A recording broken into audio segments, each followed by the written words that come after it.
সুপ্রিয় বন্ধুগণ, আসসালামু আলাইকুম। দূরে কাছে দেশে অথবা সেবাই থেকে প্রিয় বন্ধুরা, ঠিক এই মুহূর্তে যেখান থেকে বাস্তব জীবনের গল্প শোনার জন্য আমার সাথে জয়েন করেছেন আমি আপন।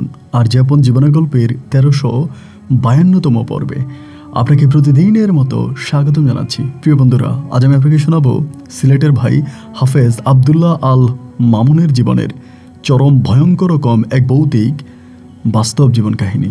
বন্ধুরা, আজকের গল্পের টাইটেল পরীর যমজ সন্তানের বাবা হলেন কোরআনে হাফেজ। পরীর যমজ সন্তানের বাবা হলেন কোরআনের হাফেজ এক ইমাম সাহেব। পরীদের কি করে মানুষের সঙ্গে বিয়ে হয়, বিয়ে হওয়ার গল্প হয়তো আমরা অনেকেই শুনেছি, কিন্তু পরীকে বিয়ে করার পরে সেই পরীর গর্ভে যমজ সন্তান হওয়া, এরকম কথা মনে আমরা খুব কমই শুনেছি। প্রিয় বন্ধুরা, আমার কাছে মনে হয় যে পুরোটা গল্প যদি আপনি শুরু থেকে শেষ পর্যন্ত শোনেন, আমি নিশ্চিত করে বলতে পারি যে আপনার কাছে মনে হবে খানিকটা সময়ের জন্য হলেও আপনি পুরীর রাজ্য থেকে ঘুরে এসেছেন। এমনই এক অনুভূতি পুরো গল্প জুড়ে আপনি পাবেন। সবাইকে অনুরোধ করব শুরু থেকে শেষ পর্যন্ত সিলেটের ভাই হাফেজ আবদুল্লাহ আল মামুনের জীবনের এ ভয়ঙ্কর রকম বাস্তব গল্পটা আমার মুখে শোনার জন্য, এবং গল্প শেষে আবদুল্লাহ আল মামুন সাহেবকে আপনার মতো করে একটা মন্তব্য কমেন্ট বক্সে লিখবেন। ধন্যবাদ সবাইকে। সুপ্রিয় বন্ধুগণ, আসসালামু আলাইকুম। আমার নাম মোহাম্মদ আবদুল্লাহ আল মামুন, আমার বাড়ি সিলেট। প্রিয় বন্ধুরা, আমি আমার জীবনের গল্পটা শুরু করার শুরুতে আপনাদেরকে আমার পরিবারের সম্বন্ধে জানিয়ে রাখি। আমার পরিবারে আমি আছি, আমার বাবা আছে, মা আছে, রয়েছে আমার দাদা দাদি সহ আমার বড় 3টা বোন। আমরা টোটাল 3 বোন 1 ভাই। আমাদের পরিবারটা সিলেট শহরের অদূরের কোনো এক গ্রামের এক নিম্ন মধ্যবিত্ত পরিবার।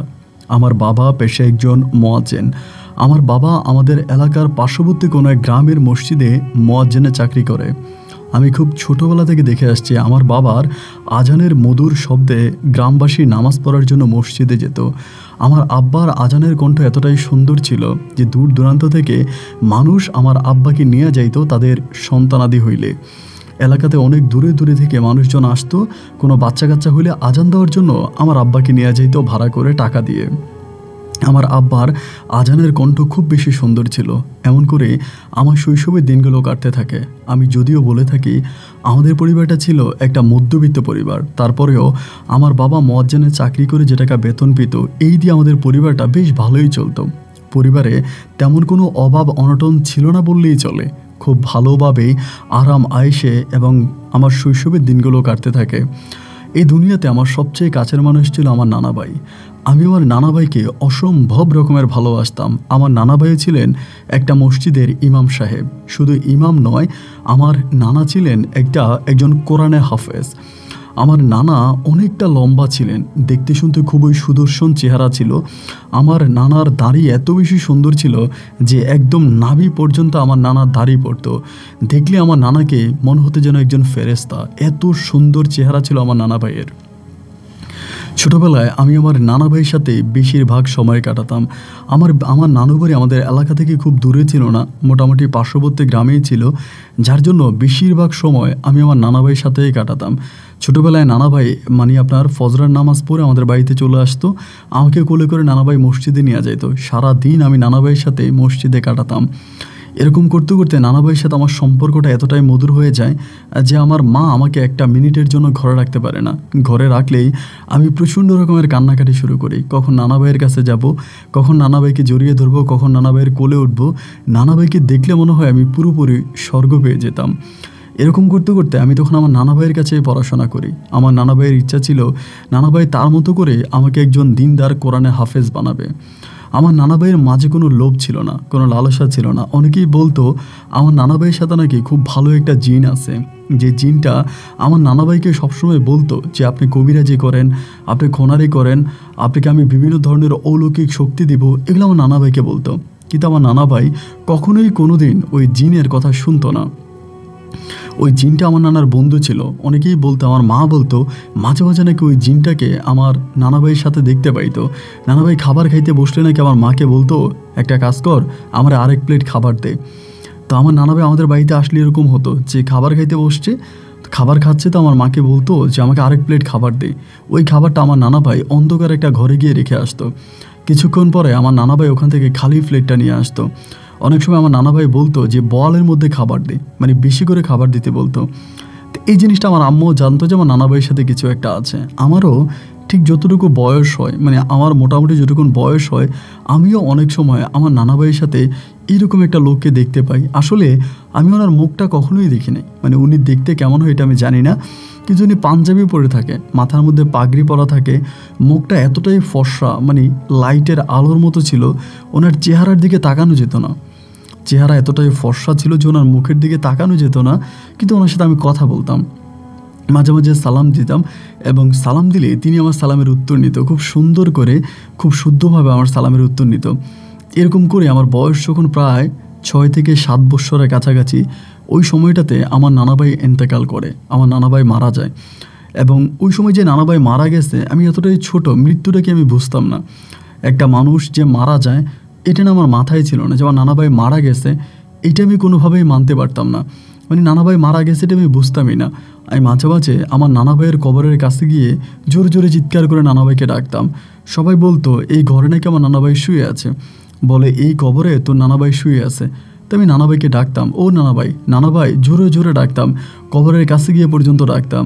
আমার ভাবনা ছিল মাটির নিচে হয়তো নানাভাই শুয়ে আছে, তো আমার নানাভাই হয়তো আমি ডাকলে উঠে আসবে। এরকম করে মাঝে মাঝে আমি একা একাই নানাভাইয়ের কবরে চলে যেতাম, এবং কবরে গিয়ে নানাভাইকে আমি ডাকতাম।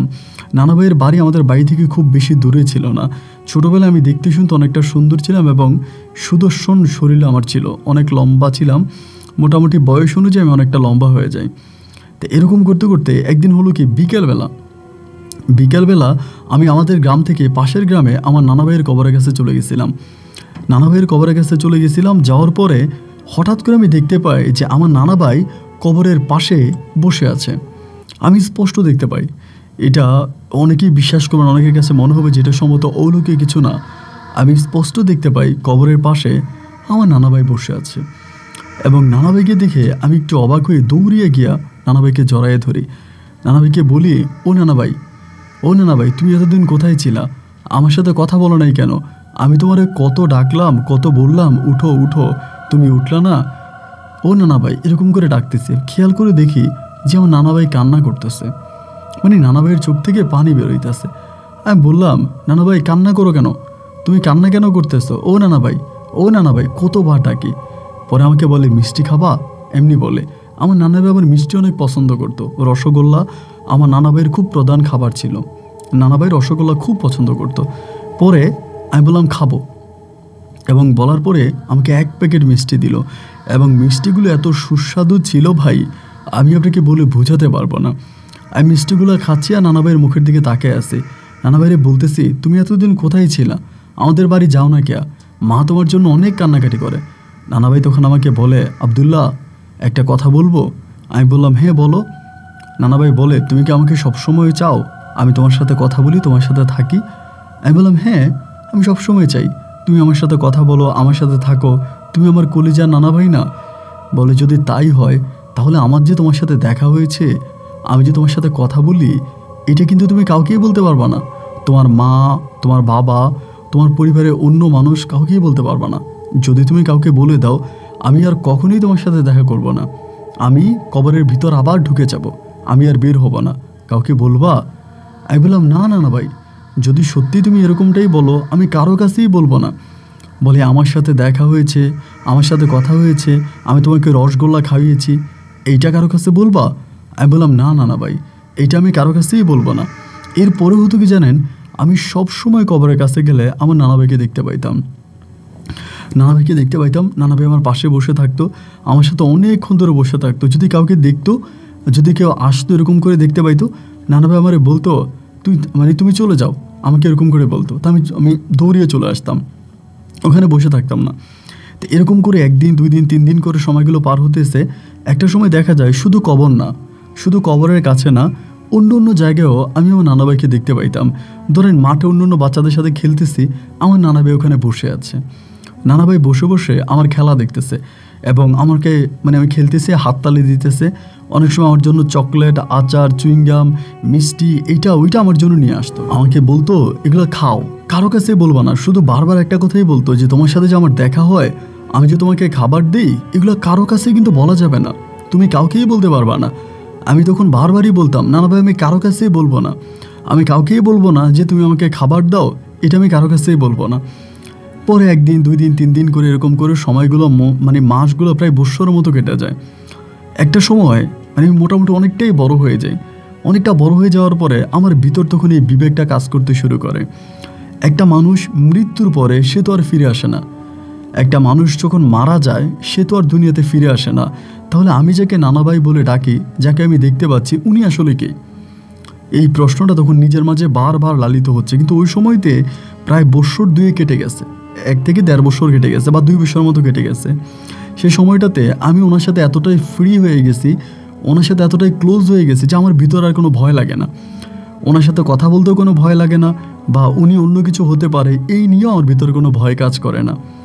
তো এরকম করতে করতে আমি ওনাকে বারবার প্রশ্ন করতাম একটা পর্যায়ে, নানা ভাই আচ্ছা আমার নানা ভাই তো মারা গেছে, তাহলে আমি যে তোমাকে আবার দেখতে পাই, মৃত্যুর পর তো কেউ আর কখনো ফিরে আসে না দুনিয়াতে, তাহলে তুমি কে? আমি তখন মাদ্রাসায় পড়াশোনা করতাম, হাফিজিয়া মাদ্রাসায়। এরকম করে ওনার সাথে আমার দেখা হতো। এখানে আরেকটা বিষয় বলি, সেই সময় কিন্তু আমি আর আমার এলাকাতে থাকতাম না, অনেক দূরের একটা হাফিজিয়া দিনী মাদ্রাসা আমার বাবা আমাকে ভর্তি করায় দেয়। আমি তখন ওই দিনী মাদ্রাসায় পড়াশোনা করতাম, হাফিজিয়া মাদ্রাসায় থাকতাম। ওইখানে আমি প্রতিদিন নানা ভাইকে দেখতাম। ফজরের নামাজের আজান দিলে আমি যখন উজু করার জন্য মসজিদে যাইতাম, মানে মসজিদের ঘাটকুলায় যাইতাম, আমার নানা ভাই দেখতাম ঘাটে বসে আছে। আর আমার নানা ভাইকে শুধুমাত্র আমিই দেখতে পাইতাম, আর কেউ কিন্তু দেখতো না। আর সবাই এখানে বসে আছে, নানা ভাই ওখানে বসে থাকতো, শুধু আমিই দেখতাম, অন্যরা দেখতো না। মাঝে মাঝে আমার জন্য মজার মজার খাবার এটা ওইটা সবসময় প্যাকেট করে নিয়ে আসতো। তো একটা সময় বুঝ হওয়ার পরে আমি জিজ্ঞেস করলাম যে নানা ভাই, মানে আমার নানা ভাই তো মরে গেছে, এরপরে আপনি কে? এই প্রশ্নটা যখন বারবার করতাম তখন তিনি একটা সময় আমাকে বলে, মানে তিনি নিজে আমাকে বলে আমি একটা জিন। আমাকে বলে আমি একটা জিন, এবং আমি তোমার নানার জীবন দশায়, তোমার নানার শৈশব থেকে আমি তোমার নানার বন্ধু। তোমার নানার সাথে আমার খুব মধুর সম্পর্ক, আমার ভালো লাগা ভালোবাসার সম্পর্ক তোমার নানার সাথে। এবং তোমার নানা ভাই মারা যাওয়ার পরে এখানে একটা গাছ ছিল, আপনার তাল গাছ, আমার নানা ভাইয়ের কবরের কাছে। তো বলে তোমার নানা ভাই মারা যাওয়ার পরে আমি সবসময় তাল গাছে বসে থাকতাম, এবং তাল গাছে বসে বসে তোমার নানা ভাইয়ের জন্য কান্নাকাটি করতাম। আল্লাহর কাছে ওনার নাজাত কামনা করতাম, ওনাকে যাতে আল্লাহ তাআলা মাফ করে, ওনার কোনো গুনাহ থাকলে আল্লাহ যাতে মাফ করে দেয়। আমি আল্লাহর কাছে হাত তুলে তোমার নানা ভাইয়ের জন্য কান্নাকাটি করতাম, এবং এই তাল গাছে বসে থাকতাম। ছোট্ট কিশোর ছিলা তুমি, ছোট্ট ছেলে দিলা তুমি যখন তোমার নানা ভাইয়ের কবরের কাছে এসে তোমার নানা ভাইকে ডাকতা, ও নানা ভাই, নানা ভাই, নানা ভাই উঠেন, এমন করে যখন তুমি আমাকে ডাকতা, ওই ডাকে মনে হয়, আমার কাছে মনে হতো যেন আল্লাহর আরশ আজিম কেঁপে ওঠে, আল্লাহর আসমান যেন কেঁপে ওঠে তোমার প্রতিটা ডাকে। একটা পর্যায়ে তোমার ওই ডাক শুনে তোমার নানা ভাই তো আর পৃথিবীতে ফিরে আসতে পারবে না, কিন্তু তোমার ওই ডাক শুনে আমি আর থাকতে পারলাম না। আমি তাল গাছ থেকে তোমার নানার রূপে মাটিতে নেমে আসি, আর মাটিতে নেমে এসে তোমার সাথে দেখা করি, তোমার সাথে কথা বলি। আমি মূলত একটা জিন। তো উনি যে একটা জিন এটা বলার পরেও না আমার ভিতর কোনো রকমের এক বিন্দু পরিমাণেরও ভয় কাজ করে না, যে আমি একটা জিনের সামনে দাঁড়িয়ে আছি, আমি একটা জিনের সাথে কথা বলতেছি, উনি একটা জিন, এটা আমি জানতে পারি, বুঝতে পারি, কিন্তু তারপরেও আমার ভিতর ওনাকে নিয়ে বিন্দু পরিমাণেরও কোনো ভয় নাই। তো এরপরেও উনি আমার সাথে নানা ভাই রূপে আমার কাছে আসতো, আমার সাথে কথা বলতো, আমার সাথে দেখা করতো। এরকম করে 1 দিন 2 দিন 3 দিন 4 দিন 5 দিন করে সময়গুলো কাটতেছে। এমত অবস্থার ভিতরে আমাদের ওই মাদ্রাসার মধ্যে, আমাদের মাদ্রাসায় যে হুজুর ছিল, ওই হুজুর তখন ট্রান্সফার হয়ে যায়। মানে আমাদের মাদ্রাসার যে হুজুর ছিল উনি তখন চাকরি ছেড়ে চলে যায়, এবং সেই মুহূর্তে একটা নতুন হুজুর আসে। আমাদের মাদ্রাসায় একজন নতুন হুজুর আসে, মানে আমাদের নতুন হুজুর উনি যখন আসে উনি অনেক চালাক ছিলেন। শুধু চালাক না, তিনি জিন মানে বুঝতে পারতো আর জিনেরা কোথায় থাকে, জিনেদের অস্তিত্ব বা জিনেদের চলন বলন, জিনেদের কথাবার্তা, মানে উনি মোটামুটি একজন ভালো মানের কবিরাজ ছিলেন। যদিও তিনি কবিরাজি করতেন না, কিন্তু জিনেদের উনি উপস্থিতি পুরোপুরিভাবে বুঝতে পারতেন। তো একটা সময় ওই যে নানা ভাই আমার কাছে আসতো, আমার সাথে কথা বলতে থাকতো, উনি এটা বুঝে ফেলে। বুঝে ফেলার পরে আমাকে একদিন ওনার অফিসে নিয়ে জিজ্ঞেস করে, মামুন তোমার সাথে কি তোমার সাথে কি কোনো জিন আছে? ডিরেক্টলি আমাকে এভাবেই বলে যে তুমি কি অদৃশ্য কাউকে দেখতে পাও? তোমার সাথে কি এরকম কোনো লোক আসে যিনি মারা গেছে? বা তোমার সাথে কি কেউ আছে যাকে শুধুমাত্র তুমি দেখতে পাও, অন্যরা কেউ দেখতে পায় না? এরকম কি কোনো ঘটনা তোমার সাথে ঘটতেছে? আমি হুজুরের দিকে তাকায় তখন ভয় পেয়ে যাই। এখন আমি কি বলবো? আমি যদি হুজুরকে বলি যে হ্যাঁ, তাহলে তো হুজুর আমার নানা ভাইকে ধরে ফেলবে। আর সবাই বলে হুজুরের সাথেও নাকি জিন আছে, মানে আমাদের ওই হুজুরের সাথেও নাকি জিন আছে, এরকমটা মাদ্রাসার অন্য অন্য বাচ্চারা তখন বলতো। পরে আমি বললাম যে না, আমার সাথে কেউ নেই। বলে তুমি কাউকে দেখতে পাও? আমি বললাম যে না, আমি কাউকে দেখতে পাই না। তো কিছুক্ষণ আগে কিন্তু নানা ভাই আমাকে রসগোল্লা খাওয়াইছে। তো রসগোল্লা খাওয়াইছে, পরে উনি করলো কি, আমার মুখের ভিতরে আঙ্গুল ঢুকিয়ে দিল। আমাদের হুজুর আমার মুখের ভিতরে আঙ্গুল ঢুকে দেওয়ার পর আমি যখন বমি করতেছি, তখন আমার পেট থেকে নরম মাটি বেরোচ্ছে। নরম যে মাটিগুলো হয়, এরকম একদম ভিজা ভিজা নরম মাটি বেরোচ্ছে, এবং মাটিগুলো পুরো হলুদ কালার ছিল।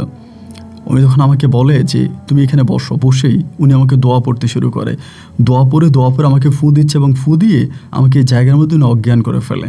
এরপরে কোনো স্মৃতি আর আমার মনে নেই, মানে আমার কোনো স্মৃতি মনে নেই। এবং আমার যখন জ্ঞান ফিরে আসে, আমি তখন দেখতে পাই যে আমার আব্বা, আম্মা এবং আমার দাদাভাই এখানে, মানে আমাদের এই ইয়েতে। আমার দাদাভাই তখন অনেক অসুস্থ ছিল, তারপরও আমার অবস্থা খারাপ শুনে দাদাভাই আমাকে দেখতে আসছে। পরে এখানে সবাইকে দেখে তো আমি অবাক হয়ে গেলাম। এবং আমার আব্বা তখন আমাকে বলে যে চল বাড়ি চল। তাই আমি বললাম বাড়িতে যাবো না, আমি তো এখানে পড়াশোনা করি, আমি বাড়িতে গেলে আমার পড়ার ক্ষতি হবে, আমার পড়ার ক্ষতি আমি বাড়িতে যাব না। আব্বা আমাকে বলতেছে চলো বাড়িতে চলো, আমি তোমার আবার মাদ্রাসায় দিয়ে যাব। তো মাদ্রাসার হুজুরও আমাকে বলতেছে যাও আবদুল্লাহ যাও, তুমি যাও, আমি তোমাকে আবার গিয়ে নিয়ে আসবো, সমস্যা নেই, তুমি যাও। তা আমার সাথে ইতিমধ্যে কী হয়েছে এটা কিন্তু আমি বুঝতে পারিনি, মানে আমার সাথে কী ঘটছে আমি বুঝি নাই। তো যাদের সাথে মাদ্রাসায় পড়তাম এদের সাথে কথাবার্তা বলার পরে আমাকে তখন বাড়িতে নিয়ে আসছে। বাড়িতে আনার পর আমার হাতের মধ্যে তাবিজ, গলার মধ্যে তাবিজ, এবং প্রতিদিন আমাকে পানি খাওয়াইতেছে, মানে পানি খাওয়াইতে আসে, এটা ওইটা খাওয়াইতে আসে। এবং আমার আব্বা দোয়া পড়ে আমাকে ফু দিচ্ছে, সবসময় বিভিন্ন দোয়া দরুদ পড়ে, এবং দোয়া দরুদ পড়ে আমাকে ফু দেয়। এখন আমি না ভাই বুঝতেছি না যে আমার সাথে কী হইতেছে, মানে কিন্তু আমি আর নানা ভাইকে দেখি না, নানা ভাই আর আমার সাথে আসে না, নানা ভাইয়ের সাথে আমার আর কথা হয় না, নানা ভাইয়ের অস্তিত্ব আমি আর বুঝতে পারি না, মানে নানা ভাই আমার কাছে টোটালি নাই। তো এরই মাঝে ধরেন আপনার অনেকগুলো দিন কেটে গেল, নানা ভাইকে আমি আর দেখতে পেলাম না, নানা ভাইয়ের সাথে আমার কোনো দেখা হলো না। এখন নানা ভাইয়ের সাথে যখন আমার দেখা হচ্ছে না, আমার ভিতরে না নানা ভাইয়ের জন্য খুব কষ্ট হচ্ছে। আমি নানা ভাইয়ের সাথে যেখানে দেখা হইতো ওই জায়গাগুলোর মধ্যে যাই, ওখানে দাঁড়ায় থাকি, মনে মনে ডাকি নানা ভাই বলে মনে মনে ডাকি, কিন্তু আমি আমার নানা ভাইকে আর দেখতে পাই না। মানে টোটালি আর নানা ভাই আমাকে দেখা দেয় না, আমার কাছে আসে না, আমার সাথে নানা ভাইয়ের আর কোনো যোগাযোগ নাই, কোনো কথাবার্তা নাই। বুকের ভিতর তখন হিমালয় পরিমাণের কষ্ট জমে গেল। কি ব্যাপার, আমি কি তাহলে নানা ভাইকে দেখতে পাবো না? নানা ভাইকে আর আমার সাথে কথা বলবে না? নানা ভাইকে আর আসবে না? আমাকে আর মাদ্রাসায়ও যেতে দেওয়া হচ্ছে না, বাসার বাইরে যাওয়া বন্ধ, মাদ্রাসায় যাওয়া বন্ধ, কারোর সাথে কথা বলতে পারি না এক ঘরের ভিতরে। তখন আমার দমটা বন্ধ হয়ে আসতেছে, আর এদিকে নানা ভাইকেও আর দেখতে পারি না। ঘরের মধ্যে বসে বসে তখন কান্নাকাটি করি, এবং প্রচুর কান্না করি। আমার আম্মা তখন আমাকে বসে বসে আমাকে বলে, মামুন কেন কান্না করো, কি হয়েছে আম্মার কাছে বলো। তো তোমার বাইরে যেতে মন চায় তোমার? আমি বললাম আম্মা আমি মাদ্রাসায় যাব, আমি হুজুরের কাছে যাব, মাদ্রাসায় তো আমার অনেক বন্ধু টন্ধু আছে, আমি তোদের সাথে পড়াশোনা করি, আমি ওদের কাছে চলে যাব। আম্মা তখন আমাকে বলে আচ্ছা ঠিক আছে, ওদের কাছে তোমারে পাঠাবো, তুমি আম্মার কাছে যদি একটা সত্যি কথা বলো। আমার আম্মা আমারে বলে। আমি বললাম ঠিক আছে বলবো সত্যি কথা, কি কথা বলো। আমার আম্মা বলে তোমার কি তোমার নানা ভাইয়ের সাথে দেখা হয়েছে?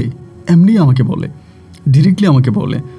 তো আমি তখন কিছু বলি না, আমি বলতে ভয় পাই যে নানা ভাই না বলছিল যে আমি যদি বলে দিই তাহলে নানা ভাই আবার কবরে চলে যাবে, উনি আর উঠবে না। আবার উনি না বলছিল উনি জিন, বা আমার কাছেও তখন মনে হচ্ছে যে আমি যদি বলে দিই তাহলে আমি ওনাকে দেখবো না। আমার আম্মা তখন আমাকে বারবার জিজ্ঞেস করার পরে একটা পর্যায়ে আমি তখন বলি হ্যাঁ মা, নানা ভাইয়ের সাথে আমার দেখা হয়েছে। বলে কিভাবে দেখা হইতো? আমি বললাম আম্মুরে বলতাম যে আম্মু তো নানা ভাই না এটা একটা জিন ছিল। আমার আম্মা বলে তুমি জানতে এটা একটা জিন? আমি বললাম হ্যাঁ আমি জানতাম উনি এটা একটা জিন। আর উনি তো নিজেই আমাকে বলতো উনি একটা জিন, কিন্তু আমার নানা ভাইয়ের রূপ নিয়ে আমার কাছে আসতো। আমার মা বলে তুমি জানার পরেও একটা জিনের সাথে এইভাবে কথা বলতা, দেখা করতা, এবং ওই জিন তোমাকে খাবার দিলে তুমি খাইতা, তোমার কি ভয় লাগতো না? আমি বললাম না আমার ভয় লাগতো না। আমার আম্মা বলে কেন ভয় লাগতো না? আমি বললাম আমি তো খুব ছোটোবেলা থেকে নানার কবরের কাছে যখন আমি যাইতাম, উনি তখন আমার নানা ভাইয়ের কবরের কাছে বসে থাকতো, আমি ওনাকে দেখতাম, ওনার সাথে আমার কথা হইতো, তো ওনাকে দেখলে আমার ভয় লাগবে কেন? উনি তো আমার খুব কাছের কেউ, অনেকদিন খুব ছোটোবেলা থেকে দেখে আসতেছি। আমার আম্মা বলে উনি কিন্তু তোমাকে নিয়ে যাইতো। আমি বললাম আমাকে নিয়ে যাইতো? কোথায় নিয়ে যাইতো? আমার নানা ভাইয়ের কাছে? মা বলে না, উনি ওনার রাজ্যে তোমাকে নিয়ে যাইতো। বাবা খবরদার আর কখনো ওনাকে দেখলে তুমি এই দোয়াটা পড়বা। আমাকে একটা দোয়া শিখিয়ে দেয়। আমি বললাম যে মা কেন, উনি কি আমার অনেক বেশি ক্ষতি করতো? মা আমাকে বলে উনি তোমাকে আমাদের কাছ থেকে নিয়ে যাইতো, এরপরে তোমাকে আর আমরা কখনোই পাইতাম না, তোমাকে আর আমরা কখনোই দেখতাম না। আমি তখন আমার মারে বলি যে না মা, উনি আমারে খাবার দিত, আমি খাবার খাইতাম, আমাকে এইটা ওইটা দিত, আমি খাইতাম। কখনোই তো নানা ভাই আমাকে এরকম করে বলে নাই যে উনি আমাকে নিয়ে চলে যাবে। উনি আমাকে হুজুর চলে গেলে আমাকে মাঝে মাঝে কোরআন শরীফ পড়াইতো। আমার নানা ভাই আমাকে যেমন করে কোরআন শরীফ পড়ায় উনি আমাকে তেমন করেই পড়াইতো। আমার আম্মা বলে যাই হোক, তুমি আর কখনো কোনো দিন ওনাকে দেখলে ওনার সাথে যাবা না, ওনাকে দেখলে তুমি এই দোয়াটা পড়বা। এরপর আমার মা আমাকে ওই মাদ্রাসায় আর যেতে দেয় না, আমি আর ওই মাদ্রাসায় যাই না। পরে আমাদের এলাকার আরেকটা মাদ্রাসা আমাকে তখন ভর্তি করায়, আমাদের পার্শ্ববর্তী এলাকার আরেকটা মাদ্রাসায় ভর্তি করায়। আমি তখন ওই মাদ্রাসায় পড়াশোনা করি। ওই মাদ্রাসায় পড়াশোনা করি, কিন্তু 3 দিন পর পর আমার আব্বা আসতো, আইসে কী কী দোয়া পড়তো এগুলো পরে আমাকে ফু দিত এবং আমাকে পানি খাওয়াইতো, মানে পরানো পানি খাওয়াইতো। আমার হাতে গলায় সবসময় তাবিজ থাকতো এবং আমার আব্বা বলতে এগুলো কখনোই খুলবা না, তাবিজ কখনোই খুলতে পারবা না, এগুলো খুললে তোমাকে নিয়ে চলে যাবে। এই ভয়গুলো আমার আব্বা প্রতিটা মুহূর্তে মুহূর্তে আমাকে দেখাইতো। যাই হোক, এরকম করে সময়গুলো কাটতে কাটতে একটা পর্যায়ে আমি মোটামুটি প্রায় অনেকটাই বড় হয়ে যাই।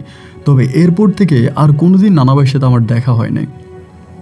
ওই যে আমি হুজুর আমাকে অজ্ঞান করে ফেলেছিল, অজ্ঞানের পর থেকে অনেকগুলো বৎসর আমার জীবন থেকে কেটে যায়, কিন্তু আমি আর কখনোই নানা ভাইকে দেখি নাই, উনি আর কখনোই আমার সামনে আসে নাই।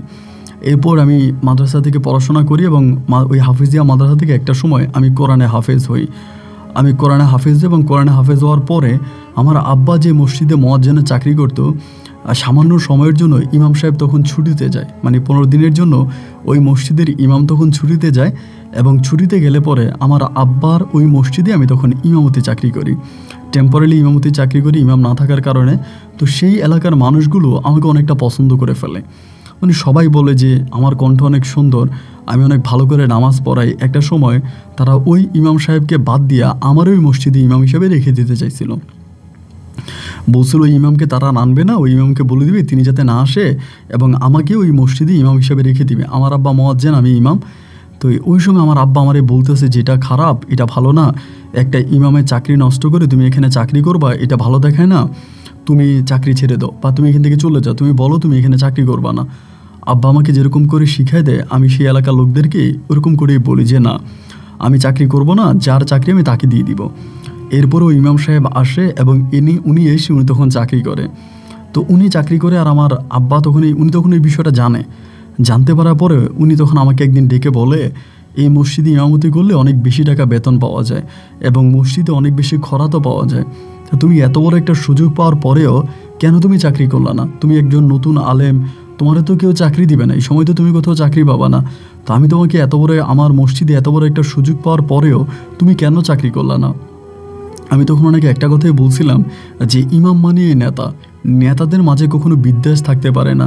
আপনি এই মসজিদে ইমামতি করেন, আমি আপনার চাকরি খেয়ে আমি নিজে মসজিদে ইমামতি করব, এটা কি ভালো দেখে আপনি বলেন? এই লোকটা তখন আমাকে অনেক পছন্দ করে এবং আমার আব্বাকে বলে, সত্যিই তোমার ছেলে অনেক বড় মনের মানুষ, দেখিনিও তোমার ছেলে একদিন অনেক বড় হবে।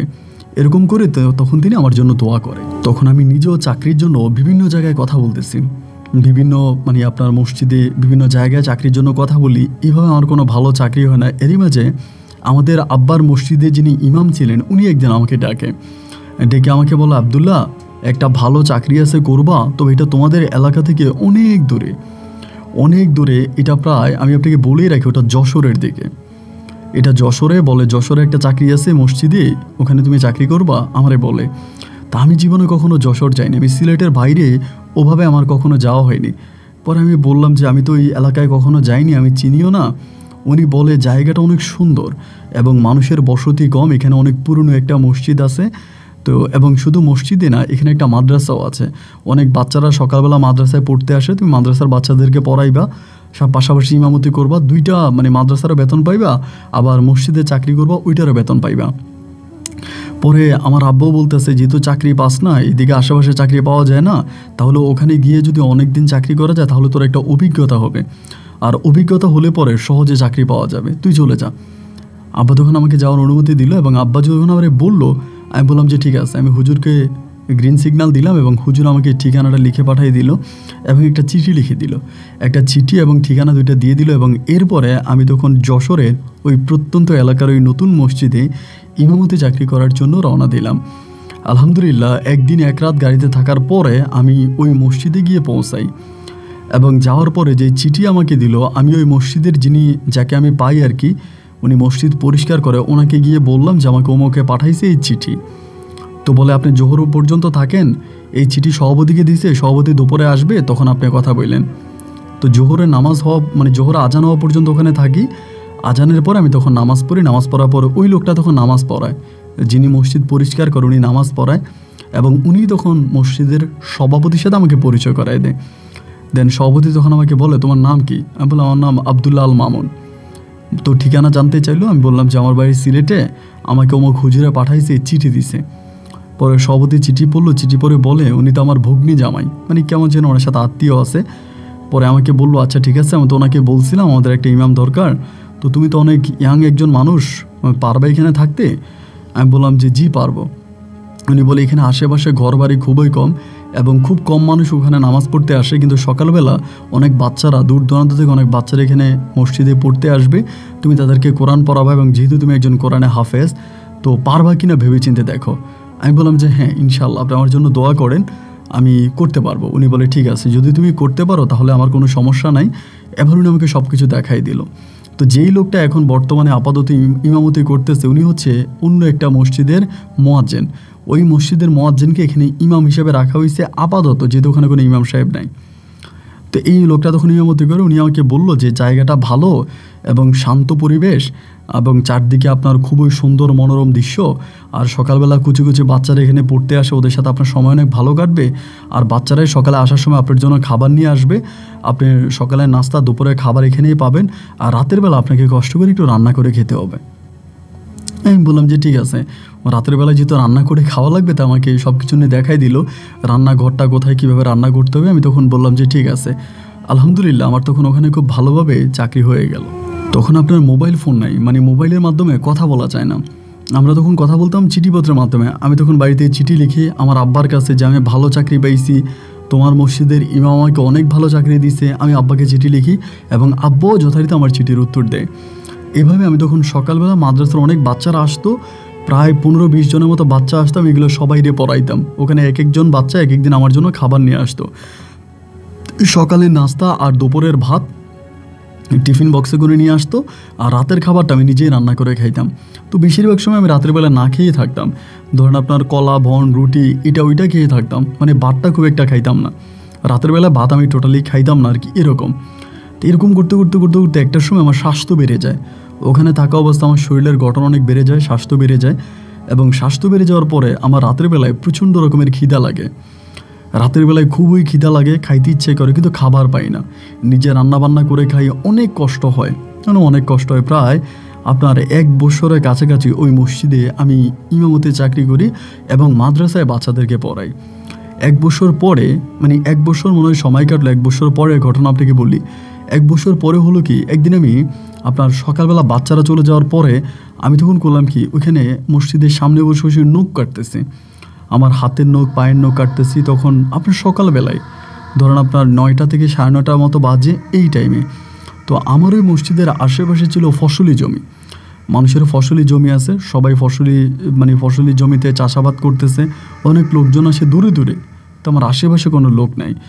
তো আমি কী করলাম, মসজিদের সামনে বসে বসে হাতে পায়ে নখ কাটতেছি। এমন সময়তে দেখলাম একটা মহিলা বোরকা পরে 2টা যমজ বাচ্চা নিয়ে আমার কাছে আসছে। মহিলাটা বোরকা পরা, 2টা যমজ বাচ্চা, এবং 2টা যমজ বাচ্চা মনে হলো মেয়ে, এবং 2টা বাচ্চা অনেক কিউট, অনেক সুন্দর। আমার জীবনে এত সুন্দর বাচ্চা আমি দেখি নাই। এগুলো হাঁটতে পারে, তুপুর তুপুর করে হাঁটতেছে, 2টা অনেক ভালো স্বাস্থ্য, মোটা কাটা আছে। পরে আমার কাছে আসছে। আমি আসার পরে আমি একটু অবাক হয়ে মহিলার দিকে তাকালাম, তিনি আমাকে সালাম দিল। সালাম দেওয়ার পরে আমি তখন সালামের উত্তর নিলাম। আমার বলে হাফিজ সাহেব ভালো আছেন, খুব সুন্দর করে খুব মধুর কণ্ঠে আমাকে বলল। আমি বললাম জি আলহামদুলিল্লাহ ভালো আছি, আল্লাহ আপনাকে ভালো রাখছে। উনি বলে হ্যাঁ আমিও ভালো আছি। বলে হুজুর আমি আপনার কাছে আসছি একটা সাহায্যের জন্য, এমন করেই বলে। মহিলাটা বোরকা পরে আছে, বাট দেখে মনে হচ্ছে অনেক লম্বা, অনেক লম্বা, একটা পুরুষের চেয়েও লম্বা। তো আমি বললাম যে কি সাহায্য আমি আপনাকে করতে পারি। আমাকে বলে হুজুর আমার স্বামী মারা গেছে আজকে বহু বছর, ওই যে বাড়িটা দেখতে পাচ্ছেন অনেক দূরে একটা বাড়ি, একলা একটা বাড়ি, তার আশেপাশে কোনো বাড়ি নাই। আমাকে বলে আমি ওই বাড়িতে থাকি আমার এই 2টা মেয়ে বাচ্চাকে নিয়ে। আমার স্বামী মারা গেছে, আমার স্বামী প্রবাসে থাকতো, উনি মারা গেছে, এবং উনি মারা যাওয়ার পরে ওনার কিছু টাকা পয়সা আমি পাইছি। ওই টাকা পয়সাগুলো দিয়ে আমি খুব কষ্ট করে আমার 2টো মেয়েকে নিয়ে ওখানে কোনোভাবে খেয়ে পরে বেঁচে আছি। তো ওনার কথা শুনে আমার কাছে মনে হলো যে উনি সম্ভবত আমার কাছে টাকা পয়সার সাহায্যের জন্য আসছে। তো ইতিমধ্যে আমি বলে উঠলাম যে দেখেন, আমি তো ইমামতি করি, অল্প টাকা বেতন পাই, আমি তো আপনাকে ওভাবে সাহায্য করতে পারবো না। তো মহিলা আমাকে বলতেছে যে না, আমি আপনার কাছে কোনো টাকার সাহায্য চাই না, আমি আপনার কাছে অন্য একটা সাহায্য চাই। তাই আমি বললাম যে অন্য সাহায্য, অন্য কী সাহায্য বলেন? পরে বলতেছে হুজুর, আমার এই 2টা মেয়ে বাচ্চা, ওদের বাবার অনেক স্বপ্ন ছিল এই 2টা মেয়েকে, আমার হাজব্যান্ড অনেক স্বপ্ন দেখতো তার এই 2টা বাচ্চাকে তিনি কোরআনে হাফেজ বানাবে, তার এই 2টা বাচ্চাকে তিনি কোরআনে হাফেজ বানাবে, এরকম অনেক স্বপ্নই তার ছিল। কিন্তু উনি তো মারা গেল, 2টা বাচ্চা অনেক বড় হয়েছে, অনেক বড় বড় হয়েছে, আমিও ভালো কোরআন পড়তে পারি না। তবে আমি লোকের মাধ্যমে জানতে পারছি আপনি নাকি অনেক ভালো কোরআন পড়েন এবং আপনি নাকি একজন কোরআনে হাফেজ, যার কারণে আপনার কণ্ঠ অনেক সুন্দর এবং আপনি যে খুব সহি শুদ্ধভাবে আপনি কোরআন পড়ান বাচ্চাদেরকে, এরকম খোঁজখবর আমি পাইছি, যার জন্য আমি আপনার কাছে আসছি। আপনি আমার এই 2টা বাচ্চাকে কোরআন পড়াবেন, আমার এই 2টা বাচ্চারা কোরআন পড়াবেন, আমি আপনার কাছে চিরঋণী থাকবো। তা আমি বললাম যে ঠিক আছে, সমস্যা নাই, আপনি সকালবেলা অন্য বাচ্চাদের সাথে আপনি এই 2টা মেয়েরে পাঠাই দিয়েন, আমি ওদেরকে ভালো করে পড়াই দিব। উনি তখন আমারে বলতেছে যে না হুজুর, আমি তো আমার বাচ্চা 2টাকে ওভাবে পাঠাইতে পারবো না, আমার বাচ্চা 2টার উপর অনেক বিপদ, তাদের উপর অনেক সমস্যা, এবং তাদের যে দাদা দাদি আছে বা তাদের অন্য অন্য আত্মীয় স্বজনরা আছে, তারা আমার মেয়ে বাচ্চা 2টাকে মেরে ফেলতে চায়। কারণ আমার মেয়ে 2টা বাচ্চার সম্পত্তির মালিক হয়েছে, যার জন্য আমার 2টা মেয়েরে তারা মেরে ফেলতে চায়। আমি তাদেরকে অনেক কষ্ট করে আগলাইয়া রাখি। যদি আপনি কিছু না মনে করেন, আপনি কি আমার ঘরে গিয়ে আমার 2টা বাচ্চাকে পড়াইতে পারবেন? বিনিময়ে আমি আপনাকে টিউশনের টাকা দিব, 2টা বাচ্চাকে প্রাইভেট পড়ালে যে টাকা আসে সেই টাকা আমি আপনাকে দিব। আমি তখন বললাম যে আমি তো আসলে ওভাবে দিনের বেলায় সময় পাই না, ধরেন আপনার সকালবেলা থেকে শুরু করে আমি রাত অবধি পর্যন্ত করি, তো আমি তখন টাইম পাই না। মহিলা তখন আমাকে বলে হুজুর কিছু মনে করবেন না, আপনি তো আমাদের সমাজ সম্বন্ধে জানেন, তথা আমাদের দেশ সম্বন্ধেও জানেন, আপনি দিনের বেলায় যদি ওই আমার ঘরে যান আমার মেয়েদেরকে পড়ানোর জন্য, তো আমি তো আসলে ওই একলা ঘরে একা একা থাকি, অনেকেই যদি দেখে তাহলে তারা সন্দেহ করবে যে আপনি কোত্থেকে আসছেন বা কি, তারা সন্দেহ লাগবে। তার চেয়েও বরং আপনি এশার নামাজ পড়ানোর পরে চারদিকটা একেবারে গুটগুটে অন্ধকার থাকে, ওই সময়টাতে রাস্তাঘাটে কোনো মানুষ থাকে না, আপনি এশার নামাজটা পড়ে আমার বাড়িতে আসলে আমি আপনার জন্য রাতের খাবার দাবারেরও ব্যবস্থা করলাম, আর তার পাশাপাশি আপনি আমার 2টা মেয়েরে পড়াই দেন। তা আমি তখন বললাম যে আপনি কিভাবে জানেন যে রাতের বেলা আমি আপনার এখানে খাবো? উনি বলে না, আমি শুনেছি আপনি নাকি রাতের বেলায় নিজে নিজে রান্না করে খান, আপনার রান্নার কষ্টটাও দূর হয়ে গেল। মুহূর্তের মধ্যে আমার কাছে তখন মনে হলো, আরে এই মহিলা দেখি আমার সব কিছুই জানে, আমার আদি অন্তর সব কিছুই জানে। আমি তখন বললাম যে হ্যাঁ, এটা ঠিক আছে, আমি আসলে রান্নাবান্না ভালো করতে পারি না, রাতের বেলায় রান্নাবান্না করতে আমার খুব কষ্ট, আমার হাতও পুড়ে যায়। তো যদি এরকম হয় যে আমি আপনার বাচ্চাগুলোরে পড়াইলাম, এরপরে আপনি আমার জন্য রান্নাবান্না করলেন, রাতের খাবার আমারে দিলেন, তাহলে আপনার বাচ্চারে পড়ানোর জন্য যে টাকা, সেই টাকা আপনি আমাকে দিতে হবে না, শুধু প্রতি রাতের বেলা আমাকে খাওয়াই দিলে হবে। পরে আমাকে বলে তাহলে হুজুর আপনার কথা শুনে আমি খুবই শান্তি পাইলাম, খুবই নিশ্চিত হলাম। তো ইতিমধ্যে আমি বলতেছি, আচ্ছা আমি যে আপনার বাচ্চাদেরকে পড়াইতে যাব, এখন রাতের বেলায় যদি কেউ আমাকে দেখে ফেলে যে আমি আপনার বাড়িতে যাচ্ছি, আমি এখনও বিয়ে করি নাই, আমি ইয়াং একজন হুজুর, তো অনেকে তো এটাকে খারাপভাবে নিবে, অনেকে মনে করবে যে আপনার সাথে হয়তো আমার খারাপ কোনো সম্পর্ক আছে, আমি এই জন্য আপনার বাড়িতে যাচ্ছি। মহিলা তখন আমাকে বলে যে দেখেন, আপনি যদি দিনের বেলায় যান তাহলে সমস্যা হবে, দিনের বেলায় যদি কেউ আপনাকে দেখে তাহলে তারা সন্দেহ করবে বা খারাপভাবে নিবে, কিন্তু আপনি যদি রাতের বেলায় যান তাহলে এটা কেউই দেখবে না। আর রাতের বেলা আমাদের এই রাস্তাঘাটগুলো একেবারেই ফাঁকা থাকে, রাস্তাঘাটে কোনো মানুষ থাকে না, রাস্তাঘাটগুলো একেবারে নিশ্চুপ নীরব থাকে, এবং এই সময়টাতে যদি আপনি যান তাহলে আপনি খুব সুন্দর করে আমার বাচ্চাগুলোরে পড়াইয়া আপনি পেট ভরে খাওয়া দাওয়া করে আসতে পারবেন। আমি বললাম আচ্ছা ঠিক আছে, তাহলে আপনি যান, আমি দেখি আজকে রাতে যেতে পারি কিনা। বলে হুজুর আপনি কিন্তু আসবেন, আপনি আমার কথা দেন, আমি আপনার জন্য রান্না বান্না করব। তাই আমি বললাম আচ্ছা ঠিক আছে। এই কথা বলার পরে মহিলা তখন চলে যাচ্ছে। কিছুটা সামনে যাওয়ার পরে মহিলা আবারও ফিরে আসছে, ওই বাচ্চা দুটোকে হাতে করে নিয়ে আবার ফিরে আসছে। আইসা আমাকে বলে হুজুর একটা কথা বলি, যদি আপনি কিছু না মনে করেন। আমি বললাম, না কিছু মনে করব না, এতক্ষণ তো অনেক কথাই বললেন, মনে করার কি আছে বলেন। পরে আমাকে বলল, হুজুর আমার স্বামী তো মারা গেছে বহু বৎসর, আমি তো ওই বাড়িতে একা থাকি, এখন যদি এটা কেউ জানতে পারে যে আপনি রাতের বেলা আমার বাচ্চাদেরকে পড়াইতে আমার ঘরে যাচ্ছেন, তাহলে অনেকেই এটা খারাপভাবে নেবে। যার জন্য আমি আপনাকে অনুরোধ করে বলি যে আপনি এই কথাটা কাউরে বইলেন না, কারো কাছে শেয়ার করেন না যে আপনি রাতের বেলা আমার ঘরে আমার বাচ্চাদেরকে পড়াইতে যাবেন।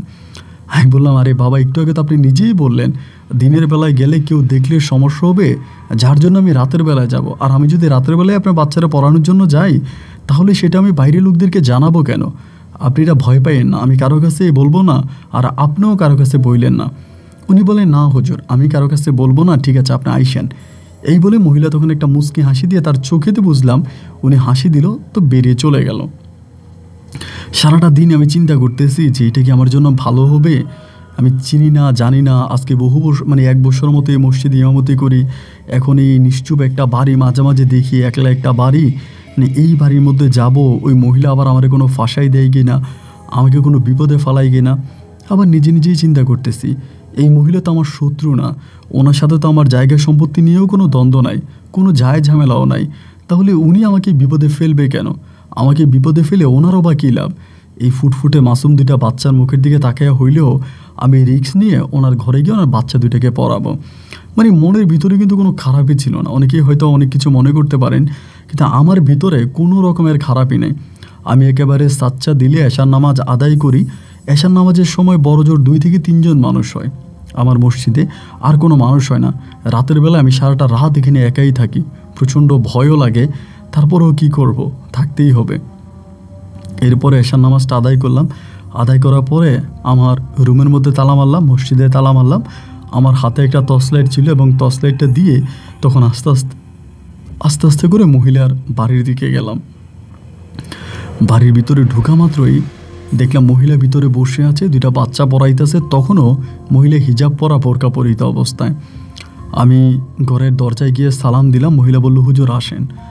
আমি তখন ভিতরে ঢুকলাম, মহিলা তখন দরজাটা লাগিয়ে দিল। দরজাটা লাগিয়ে দিয়ে বলল যে আপনি ওদেরকে পড়ান, আমি আপনার জন্য খাবার দাবারের ব্যবস্থা করি। এই বলে মহিলা ভিতরে গেল। আমি তখন এই মহিলা 2টা বাচ্চাকে পড়াইতেছি, এবং 2টো বাচ্চা এতটাই নম্র ভদ্র ছিল, এত সুন্দর ছিল যে একটা পড়া একবারের বেশি 2বার পড়ানো লাগতো না। খুব মনোযোগ দিয়ে পড়তো, মানে খুবই মনোযোগ দিয়ে পড়তো। 2টা বাচ্চাকে আমি তখন পড়াইতেছি, 2টা বাচ্চা আমার কাছে পড়তেছে, আমার দিকে তাকায় মুসকি মুসকি হাসে, আমি ওদের দিকে তাকায় হাসি। প্রায় 1 ঘন্টার মতো ওদেরকে পড়াইলাম। 1 ঘন্টা পরে পাশের রুম থেকে মহিলা বলে, হুজুর আমি কি আপনার খাবার দাবার নিয়ে আসবো এখানে? আমি বললাম, আপনি আনবেন? আচ্ছা ঠিক আছে, নিয়ে আসেন। পরে মহিলা বোরকা পরিহিত অবস্থায় আমার জন্য খাবার দাবার নিয়ে আসলো। গরুর মাংস, ভাত, ডাল এবং খুবই মানে অনেক খাবার আমার জন্য। পরে খাবারগুলো দিলাম, তখন খাবারগুলো খাইলাম। আমার পাশে ওই 2টা বাচ্চাও বসলো, যে ছোটো 2টা বাচ্চা আছে তারাও বসলো। মানে এটা একটা অবাক করা বিষয় যে এরকম একটা নীরব একলা একটা বাড়ির ভিতরে একটা মহিলা 2টা বাচ্চা নিয়ে থাকে, এটা ভাবতেও না একটু অবাক লাগে। যাই হোক, এরপরও আমি খাওয়া দাওয়া করলাম এখানে। মহিলা ওই রুমে খেয়েছে, আমি এই রুমে আমার ওই 2টা বাচ্চাকে নিয়ে খাওয়া দাওয়া করলাম। খাওয়া দাওয়া শেষ করে আমি তখন বললাম যে আজকে আমি চলে যাই, আমি যথারীতি কালকে রাতে আবারও আসবো। বলো, আচ্ছা হুজুর ঠিক আছে, যাইতে পারবেন তো? আমি বললাম, জি পারবো। টর্চ লাইট দিয়ে আমি আস্তে আস্তে করে ওখান থেকে বের হয়ে আমি আবারও চলে আসি, এবং আসার পরে রাতের বেলা একটা নীরবে ঘুম দেই। দক্ষিণের জানালা খুলে ঠান্ডা বাতাসে পেট ভরে খাবার খাইছি, একটা নিশ্চিত নীরবে একটা ঘুম আসে। ঘুম শেষ হলো, সকালবেলা আবারও বাচ্চাদেরকে পড়াচ্ছি। একইভাবে জোহরের নামাজ, আসরের নামাজ, মাগরিবের নামাজ এবং এশার নামাজ সম্পূর্ণ করে আমি আবারও রওনা দিলাম এই মহিলার বাড়িতে। ওই দিনও গেলাম, মহিলার বাচ্চাদেরকে পড়াইলাম, খাওয়া দাওয়া করলাম, চলে আসলাম। এভাবে 1 দিন নয়, 2 দিন নয়, প্রায় 3 মাসের মতো আমি টানা যাই। 3 মাস প্রতিদিন রাতের বেলায় যাইতাম, মহিলার ঘরে খাওয়া দাওয়া করতাম, তার বাচ্চাদেরকে পড়াইতাম, বাচ্চাদেরকে দেখতাম, ওদের সাথে সময় কাটাতাম, দুষ্টুমি করতাম। রাত্র 11টা, 11:30 বাজে গোপনে গোপনে মহিলার ঘর থেকে বের হয়ে আমি তখন মাদ্রাসায় চলে আসতাম। এরকম করে সময়গুলো কাটতে কাটতে একদিন হঠাৎ করে যে কোনোভাবেই হোক আমি একটু মহিলাকে দেখতে পাই। আজকে 3 মাস ধরে এই মহিলার ঘরে আমি আসি বা মহিলার বাচ্চাদেরকে পড়াচ্ছি, কিন্তু কোনো দিনও এই মহিলাকে আমি দেখতে পাইনি। আজ 3 মাস পরে হঠাৎ করে একটা কারণে, কী কারণে জানি, মহিলা বোরকার মুখোশটা খুলে ফেলে কোনো একটা কারণে, এবং আমি ওনার মুখের অর্ধেক দেখতে পাই, মানে নাক থেকে নিচের অংশটা দেখতে পাই। আমি আপনাকে কি বলবো ভাই, আমি যতটুকু দেখেছি আমার কাছে মনে হলো যে এত সুন্দর মানুষ আমি আমার জীবনেও দেখি নাই। এত এত সুন্দর চেহারা। তো এরকম করতে করতে আমি তখন ওই মহিলাকে ভাবি বলে ডাকতাম। তাই আমি বললাম যে ভাবি, কিছু মনে করবেন না, একটা কথা বলি। আপনার বাচ্চাগুলো তো এখন অতটা বড় হয় নাই, আর আপনিও দেখতে শুনতে মাশাআল্লাহ অনেকটা ভালোই আমার কাছে মনে হচ্ছে। তো আপনি বিয়ে বসেন না কেন? আপনি চাইলে তো বিয়ে বসতে পারেন, সংসার করতে পারেন, কিন্তু আপনি বিয়ে না বসে এরকম একলা একটা বাড়ির ভিতরে একা একা থাকতেছেন, আপনার ভিতরে কি ভয়ও কাজ করে না? ভয়ও লাগে না? মহিলা তখন আমাকে বলে, হুজুর আপনি কি বলেন? মানে আমার সাথে যখন মহিলা কথা বলে তখন আমি থাকি এক রুমে, মহিলা আরেক রুমে, ওই রুম থেকে এই রুমে কথা বলে।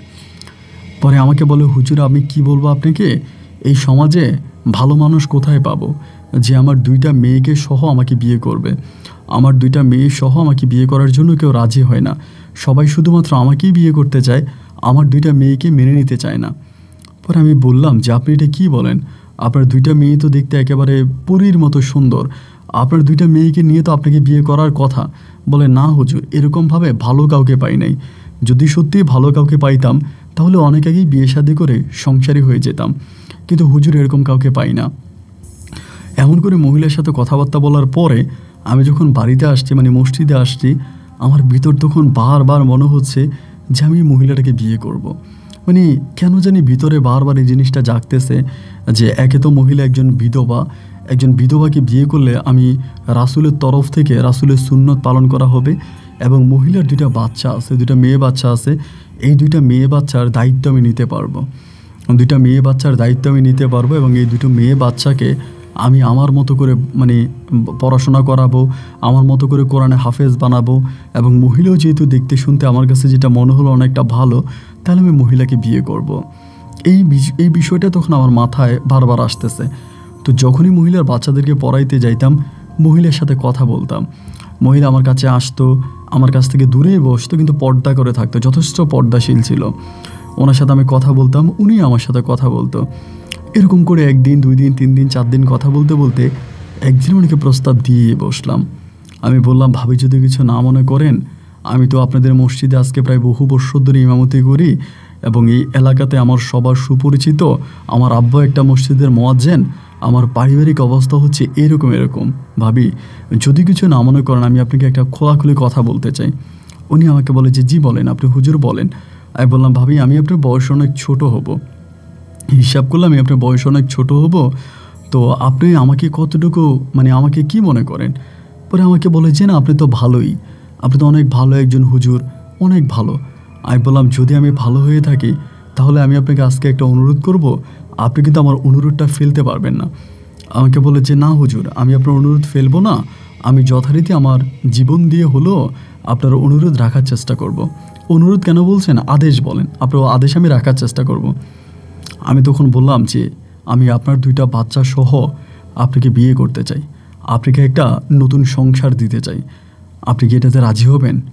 এটা বলার পরেই উনি তখন মাথাটা নিচু করে ফেলে। মাথাটা নিচু করে আমাকে বলে যে আপনি যেটা বলেছেন এটা ভালোই বলেছেন, আলহামদুলিল্লাহ, কিন্তু আমাকে একদিন সময় দিতে হবে, আমি আপনাকে কালকে রাতে জানাবো। আমি বললাম যে দেখেন, যদি আপনি আমাকে বিয়ে করতে না পারেন বা আমাকে বিয়ে না করেন আমার কোনো আপত্তি নাই, তবে আপনার কাছে হাত জোর করে অনুরোধ করে বলি, আপনি আমাকে খারাপ মনে করিয়েন না, আমাকে খারাপ ভাববেন না, আমি কোনো খারাপ চিন্তা ভাবনা মাথায় নিয়ে আপনাকে এই প্রস্তাবটা দেই নেই। মহিলা তখন আমাকে বলে, ছি আপনি এ কী বলছেন? আপনি যদি খারাপ মানুষ হইতেন আজকে এতগুলো মাস আপনি আমার 2টা মেয়েরে পড়ান, আপনি তো চাইলে আমার সাথে খারাপই করতেই পারতেন, কারণ এই ঘরে আমি আর আপনি ছাড়া কেউ থাকি না। আপনি যদি খারাপ মানুষ হতেন তাহলে আপনি অনেক আগেই আমার সাথে খারাপই করতে পারতেন। আপনি আসলে খারাপ মানুষ নয়, আপনি ভালো মানুষ। আমি তখন বললাম যে যাই হোক, আলহামদুলিল্লাহ, আপনার কথা শুনে খুশি হলাম, ঠিক আছে, আমি আগামী দিন আপনার উত্তরের জন্য অপেক্ষা করব। এরপর ওনার ঘর থেকে চলে আসি। আসার পরে সারাটা রাত আর ঘুমাইতে পারি না, কখনো খাটের এই পাশ কখনো ওই পাশ চিন্তা করতেছি যে উনি আমাকে আগামী দিন কী উত্তর দিবে। আদৌ কি উনি আমাকে বিয়ে করবে, আমাকে বিয়ে করার জন্য রাজি হবে, নাকি বলবে যে আপনি আর আমার ঘরে আইসেন না, আপনি আমার বাচ্চাদেরকে পড়াইয়েন না, মানে কী ভাববে আমাকে, একবার মনে হয় যে ওনাকে আমি বিয়ের প্রস্তাবটা দিয়ে মনে হয় অন্যায় করে ফেলেছি, ওনাকে আমার বিয়ের প্রস্তাবটা দেওয়া ঠিক হয় নাই, এটা মনে হয় আমার অপরাধ হয়েছে, এরকমটাই আমার কাছে মনে হচ্ছে। এরপরেও আমি এর পরের দিন রাতের বেলায় আবারও সুন্দর করে এশার নামাজ আদায় করে ওনার ঘরে গেলাম, বাচ্চাদেরকে পড়াইলাম আর মনে মনে ভাবতেছি আল্লাহ জানে আজকে জানে আমি কী ধরনের উত্তর পাই। বাচ্চাদেরকে পড়ানো শেষ হলো, উনি খাবার নিয়ে আসছে, আমি সবার সাথে খাবার খাইলাম। খাবার খাওয়ার পরে আমি বললাম, ভাবি কালকে যে আপনাকে প্রস্তাবটা দিয়েছিলাম এইটার কোনো সৎ উত্তর কিন্তু এখনও পাই নাই। উনি আমাকে বললো যে ঠিক আছে, আমি আপনাকে উত্তর দেওয়ার জন্য প্রস্তুত, আমি আমার বাবার সাথে কথা বলেছি, আপনার এই প্রস্তাবটা নিয়ে আমি আমার বাবার সাথে কথা বলেছি এবং আমার বাবা আমাকে বলেছে আপনি যদি আমাকে বিয়ে করেন তাহলে আপনাকে একটা শর্ত পালন করতে হবে, যদি এই শর্ত আপনি পালন করেন তাহলে আমি আপনাকে বিয়ে করার জন্য রাজি আছি। আমি বললাম আমি আপনাকে বিয়ে করার জন্য যে কোনো শর্ত মানতে রাজি আছি, আপনি আমাকে বলেন যে কী শর্ত আমাকে পালন করতে হবে। উনি বলে শর্তটা তেমন বড় কোনো শর্ত না, যে শর্তটা আপনি এতদিন ধরে পালন করে আসতেছেন এই শর্তটাই আপনাকে ভবিষ্যতেও পালন করে যেতে হবে। আমি বললাম যে সমস্যা নেই, আপনি আমাকে বলেন না শর্তটা কি। উনি আমাকে বলে শর্ত হচ্ছে এইটা, আপনি আমাকে বিয়ে করে আমার সাথে এই ঘরে থাকবেন, আমার সাথে আপনার সব কিছুই হবে, কিন্তু বাইরের কোনো লোককে আপনি জানাতে পারবেন না যে আপনি আমাকে বিয়ে করছেন বা আপনি আমার ঘরে আছেন, আপনি আমার ঘরে আসেন, এই কথাটা আপনি বাইরের কাউকে জানাতে পারবেন না, শুধু আপনি জানবেন আর আমি জানবো, বাইরের কোনো লোক এই বিষয়টা জানতে পারবে না। আমার বাবা বলছে যদি আপনি এই প্রস্তাবে রাজি থাকেন তাহলে আগামী দিন রাতের বেলায় যদি আপনি আসেন আমি আমার আব্বাকে ডাকবো। আমার আব্বাও একটা মসজিদের ইমাম, আমার বাবাও একটা মসজিদ ইমামতি করে, আমার বাবাও একজন হাফেজ মানুষ, আমার বাবা নিজে বসে আপনার সাথে আমাকে বিয়ে পড়াই দিবে। আমি তখন বললাম যে এটা তো আমার জন্য খারাপ কিছু না, এটা তো আমার জন্য অবশ্যই ভালো কিছু, কিন্তু আপনি কি আমাকে বিয়ে করার পরে কোনোদিন আমার পরিবারে যাবেন না? উনি বলে হ্যাঁ, আপনি কি বিয়ে করার পরে যখন আপনার পরিবারে যাওয়ার আমার সময় আসবে তখন আমি আপনাকে নিজেই বলবো, তখন আপনি আপনার পরিবারকে জানাতে পারেন, কিন্তু এর আগে আপনি আপনার পরিবারকে কোনো কিছুই বলতে পারবেন না। শুধুমাত্র পরিবার নয়, আপনার আশেপাশের এই এলাকার কোনো লোককেই আপনি এই বিষয়টা জানাতে পারবেন না। আমি বললাম ঠিক আছে, যদি আপনি এটা আমাকে বলে থাকেন আমার বাইরের লোকদেরকে জানানোর কোনোই প্রয়োজন নাই, আমি কাউকেই জানাবো না। উনি বলে ঠিক আছে, তাহলে আপনি আমার প্রস্তাবে রাজি? আমি বললাম জি রাজি। উনি বলে ঠিক আছে, তাহলে আপনি কালকে আলহামদুলিল্লাহ আপনি রাতের বেলায় ওভাবেই আসবেন যাতে আমাদের বিয়ে হয় আর রাতে আপনি আমার সাথে থাকবেন। তো এই কথা বলে একদম খুশি মনে আমি তখন ওনার ঘর থেকে বেরিয়ে গেলাম। ঘর থেকে বেরিয়ে আমি তখন আমার মসজিদে গেলাম। আমি প্রচণ্ড রকমের খুশি যে আমি এত সুন্দর একটা বউ পাইছি, মানে আমি তো আলহামদুলিল্লাহ, আল্লাহর কাছে আমার আর কোনো কিছু চাওয়ার নাই। পরে রাতের বেলায় মোটামুটি সাজুগুজু করে ওনার ঘরে গেলাম এবং গিয়ে দেখলাম যে একজন বয়স্ক লোক ওনার ঘরে বসে আছে। লোকটাকে দেখে সালাম দিলাম, তিনি আমাকে সালামের উত্তর নিল। তিনি আমাকে বলল আমি তোমার সম্বন্ধে খোঁজখবর নিয়েছি, তোমার আব্বা আম্মা যথেষ্ট ভালো মানুষ, তবে তুমি আমার মেয়েকে এখনই তোমার পরিবারে নিয়ে যেতে পারবা না। আমি বললাম যে ঠিক আছে, আমি আপনার মেয়েকে এখনই আপনার ওই পরিবারে নিয়ে যাব না, যখন আপনাদের সময় হবে আপনারা যখন আমাকে বলবেন আমি তখনই আপনার মেয়েকে আমার পরিবারে নিয়ে যাব। বলে তোমার কি উজু করা আছে? আমি বললাম জি আমার উজু আছে। বলে পাশের রুমে চলো। এই রুমে ওনার নাতিনটা পড়তেছে, কোরআন পড়তেছে, পাশের রুমে তিনি তখন আমাকে নিয়ে গেল। পাশের রুমে নিয়ে তো ওনার মেয়ের নাম ছিল হচ্ছে হাসনা। হাসনার সাথে মানে ওনার মেয়ের নাম হাসনা ছিল, আর ওনার যে দুইটা নাতিন ছিল, একটা নাম ছিল হালিমা আর একটা নাম ছিল হাবিবা। তো দুই নাতিনকে পাশের রুমে রেখে এক রুমে গিয়ে উনি ওনার মেয়ের সাথে আমাকে বিয়ে পড়াই দিল। বিবাহ সম্পূর্ণ হওয়ার পর উনি বলল আমি চলে যাই, রাত বেশি হলে আমি যেতে পারবো না। উনি সাইকেল নিয়ে আসছিল। পরে আমি বললাম যে আপনি তো রাতের বেলায় চলে যাবেন, এটা কেমন থেকে আপনি রাতে থাকেন, আমি না হয় আজকে চলে যাই। উনি বলে না, আজকে তোমার বিয়ে হয়েছে, আজকে তোমার বাসর রাত, তুমি থাকো আমি যাই, তবে মনে রেখো সকালে ফজরের আজানের আগেই কিন্তু তুমি এই ঘর থেকে বেরিয়ে যাবা। আমি বললাম ঠিক আছে। এই কথা বলার পর তখন সাইকেল নিয়ে বেরিয়ে পড়ল। আমি পাশের রুমে হাসনার সাথে আমার বাসর সম্পূর্ণ করলাম। এখানে একটা বিষয় বলে রাখা ভালো, বাসর রাতে আমার সাথে হাসনার কি হয়েছে এর কোনো স্মৃতি কিন্তু দিনের বেলা আমার মনে নেই। যে ওর সাথে আমি সারা রাত ছিলাম, সারা রাত আমরা একসাথে কাটিয়েছি, হাজব্যান্ড ওয়াইফের মতোই কাটিয়েছি, কিন্তু কি হয়েছে কোনো স্মৃতিই কিন্তু আমার মনে নেই। সকালে ফজরের আজানের কিছুক্ষণ আগে হাসনা আমাকে তখন ঘুম থেকে জাগায় দিল। আমার শরীরটা খুবই ক্লান্ত ছিল। ক্লান্ত শরীর নিয়ে আমি তখন মসজিদে আসি। আসার পরে গোসল করি, ফজরের আজানের আগে গোসল করি এবং গোসল করে আমি আজান দিই। আজান সম্পূর্ণ হওয়ার পরে কয়েকজন লোক আসে, ওদের সাথে আমি ফজরের নামাজ সম্পূর্ণ করি। ফজরের নামাজ সম্পূর্ণ শেষ হওয়ার পরে শরীরটা ভীষণ ক্লান্ত হয়ে যায়। ওই দিন সকালে আমি আর বাচ্চাদেরকে পড়াই না, বাচ্চাদেরকে বিদায় করে দিই। বিদায় করে দিয়ে আমি নিচে সারাটা দিন ঘুমাই এবং এরকম করে তখন আমার সময়গুলো কাটতেছে। আমি প্রতিদিন এশার নামাজ সম্পূর্ণ করে মসজিদে তালা মারি, মাদ্রাসায় তালা মেরে আমি ওই ঘরে চলে যাই। ওখানে খাওয়া দাওয়া করে হাসনার সাথে তখন আমি রাত্রেবেলায় ঘুমাই। রাত্রেবেলা হাসনার সাথে থাকি এবং এরকম করে 1 দিন 2 দিন 3 দিন 4 দিন করে সময়গুলো কাটতেছে। প্রায় 2 মাসের মতো আমার হাসনার সাথে ওখানে সংসার হয়। এই 2 মাসে হাসনার কিছু কিছু আচার আচরণ আমার কাছে অনেকটা সন্দেহজনক মনে হতো। ওর কথাবার্তার ধরন বা অনেক কিছুই আমার কাছে খুবই সন্দেহ লাগতো। তো তারপরেও না আমি তার কোনো কিছু বুঝতে দিতাম না। আমি সব কিছুর পরেও ওর সাথে সংসার করে যাচ্ছি এবং আমার ভিতরে আমি কোনো কিছু রাখতেছি না। এরকম করে প্রায় 2টা মাস কেটে যাওয়ার পরে একদিন রাতের, তখন আমি দিনের বেলায় যাইতাম, শুধু যে রাতের বেলায় যেতাম তাও না, ওকে বিয়ে করার পরে আমি দিনের বেলায় ওই ঘরে যাইতাম। তখন কিন্তু কেউ আমারে বলতো না যে হুজুর আপনি ওই বাড়িতে কই যান বা কোথায় যান, এটা কিন্তু কেউ আমাকে বলতো না। অনেকে আমাকে দেখতেও যাইতাম আসতাম, কিন্তু কেউ আমাকে কিছু জিজ্ঞেস করতো না।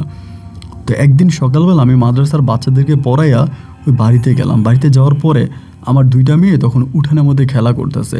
আমি বললাম, হালিমা, হাবিবা, তোমাদের আম্মু কই? বলে, আব্বু, আম্মু অসুস্থ, আম্মু বলছে আজকে আম্মুর সাথে দেখা হবে না, তোমাকে চলে যাওয়ার জন্য। তা আমি বললাম, তোমার আম্মু অসুস্থ হলে কি আমি তোমার আম্মুর কাছে যেতে পারবো না? বলে, না, আম্মু তোমার সাথে আজকে দেখা করবে না। তা আমি ঘরের দরজায় দাঁড়িয়ে 2বার ডাক দিলাম, হাসনা, হাসনা বলে 2বার ডাক দিলাম। ডাক দেওয়ার পরে ও ঘরের ভিতর থেকে আমাকে বলতেছে, আপনি আজকে চলে যান, আমার শরীর ভালো না, আপনি কালকে আইসেন, আপনি আজকে রাতে আইসেন না। তো বিষয়টা আমাকে একটু সন্দেহ জাগাল যে বিষয়টা কি। ও আমার সাথে দেখা করতে পারে তো, একজন স্ত্রী যদি অসুস্থ হয় তার স্বামী তার সেবা যত্ন করবে, কিন্তু একটা স্ত্রী অসুস্থ হলে পরে সে তো তার স্বামীকে তার কাছ থেকে দূরে ঠেলে দিবে না। তো আমি তখন চলে আসলাম। সারাটা দিন মনটা খুব খারাপ হয়ে গেল। বিকেলবেলা আবারও গেলাম। আবারও যাওয়ার পরে দেখি যে আমার 2টা মেয়ে ঘরের দরজায় বসে আছে। আমি বললাম যে তোমাদের আম্মু কই? বলে, আব্বু, আম্মু বলছে তোমার সাথে দেখা করবে না, আম্মু অসুস্থ। তো আমি তখনও ফিরে চলে আসি। রাতের বেলায় যাওয়ার পরে দেখি মেয়ের আমার জন্য টিফিন বক্স নিয়ে বসে আছে, হাতে টিফিন বক্স। আমাকে বলে, আম্মু বলছে খাবার নিয়ে চলে যাইতে, আম্মু তোমার সাথে আজকে দেখা করবে না। তাই আমি তখনও কথা বাড়াইলাম না, টিফিন বক্স হাতে করে চলে আসছি। আইসা মাদ্রাসা এসে খাওয়া দাওয়া করলাম। খাওয়া দাওয়া করে এসে শুইলাম। শুয়ে ভাবতেছি আসলে আমার সাথে এটা কী হচ্ছে। ও আমার বউ, ও যদি অসুস্থ হয় তাহলে আমি ওর স্বামী, আমি ওর সেবা যত্ন করব, ওর সাথে থাকব, কিন্তু ও আমাকে বলে ওর সাথে কথা না বলার জন্য, ওর সাথে দেখা না করার জন্য। বিষয়টা আমি বুঝলাম না। পরের দিন মাদ্রাসায় বাচ্চাদেরকে পড়াইয়া দিনে 9টা বাজে আমি আবারও গেলাম। একইভাবে আমার মেয়েরা আবারও আমাকে বলতেছে যে আব্বু, আম্মু বলছে তোমার সাথে দেখা করবে না, আম্মু অসুস্থ। আমি তখন মেয়েদেরকে বলতেছি, তোমার আম্মা কি অসুস্থ, আমার সাথে দেখা করতে পারবে না? এই কথা বলে আমি মেয়েদেরকে একটু ডিনাই করে ধাক্কা দিয়ে ও যে রুমে থাকতো ওই রুমের জানালার দিকে আমি গেলাম এবং জানালাটা একটু ফাঁকা ছিল। ফাঁকা জায়গা দিয়ে আমি তখন জানালার দিকে তাকালাম এবং জানালার দিকে তাকিয়ে আমি যেটা দেখলাম, ভাই, এক বিশাল আকৃতির সাপ। এত বড় সাপ আমি আমার জীবনেও দেখি নাই। এই সাপের একটা অংশ খাটের উপরে পড়ে আছে, আর একটা অংশ মাটির মধ্যে পড়ে আছে, অনেক মোটা। এটা দেখে আমি পিছনে চোখটা ফিরাই ফেললাম। আমি ভাবলাম যে আমি ঠিক দেখেছি কিনা। আমি আবারও ওখানে তাকাইলাম। তাকানোর পর আমি দেখলাম যে আসলে এটা একটা সাপ। তখন আমার মাঝে তখন আর আমি নাই, অনেকটা ভয় তখন ভিতরে ঢুকে গেল, গলা একদম শুকিয়ে যাওয়ার মতো অবস্থা। আমি এখানে আর একটা সেকেন্ডও দাঁড়াইলাম না, ওই জায়গা থেকে আমি তখন চলে আসলাম। মসজিদে এসে চিন্তা করতেছি, এটা কি হলো, এটা আমার সাথে কি হইল, আমি এটা কি দেখলাম, এটা আমি কি দেখলাম আর আমার সাথে এটা কি হইল। পরে আমি জিনে রিসার্চ শুরু করি। আগে থেকে আমার বউকে আমার সন্দেহ লাগতেছিল, হাসনাকে, এবং হাসনার মেয়ে হালিমা, হাবিবা, সবাইকে আমার সন্দেহ লাগতেছিল। পরে আমি বই পড়ে জানতে পারি, কেউ কোরআন কিতাব পড়ে জানতে পারি, জিনেরা যদি অসুস্থ হয়ে যায় তাহলে তারা বেশিরভাগ সময় সাপের রূপ ধারণ করে। আর অসুস্থ থাকা অবস্থায় তাদের শরীরে ওই শক্তি থাকে না যে তারা সাপের রূপ পাল্টিয়ে মানুষের রূপ ধারণ করবে।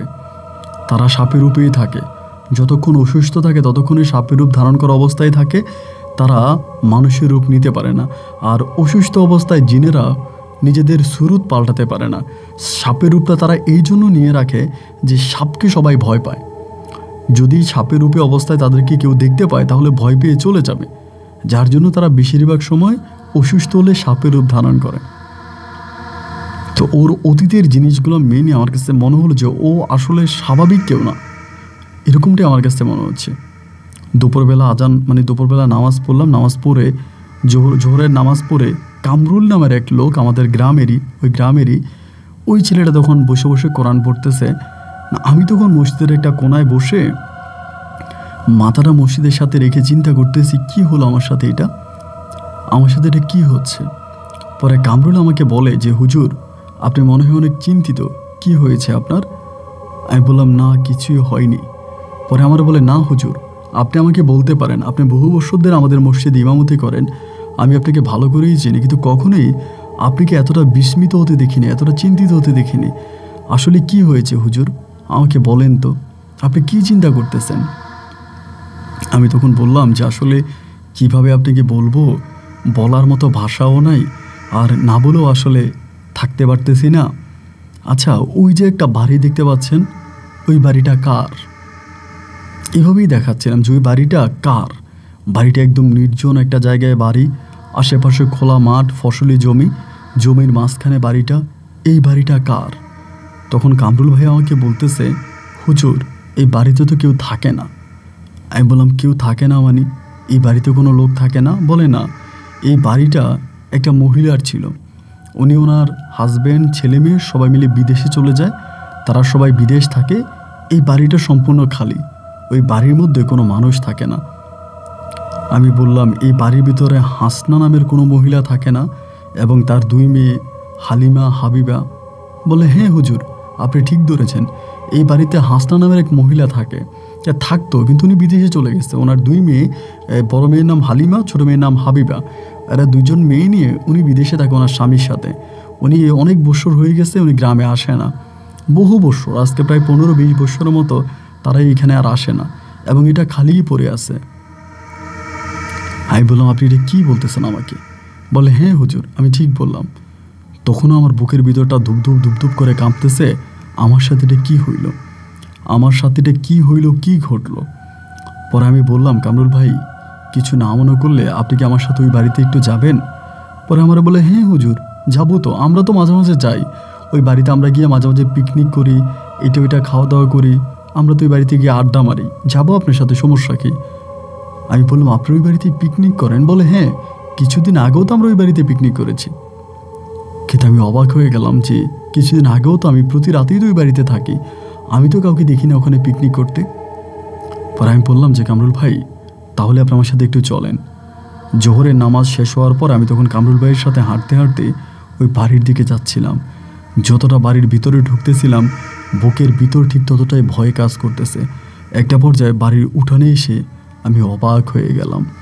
আমার কাছে মনে হলো আমি সেই বাড়িতে ঢুকি নাই যে বাড়িতে আমি হাসনার সাথে রাত কাটিয়েছি, হাসনার সাথে সংসার করেছি। আগে বাড়িটা অনেক সাজানো গোছানো ছিল, এতটা ময়লা কর্দমা ছিল না। আর আজকে দেখে মনে হচ্ছে বাড়িটা অনেক পুরনো।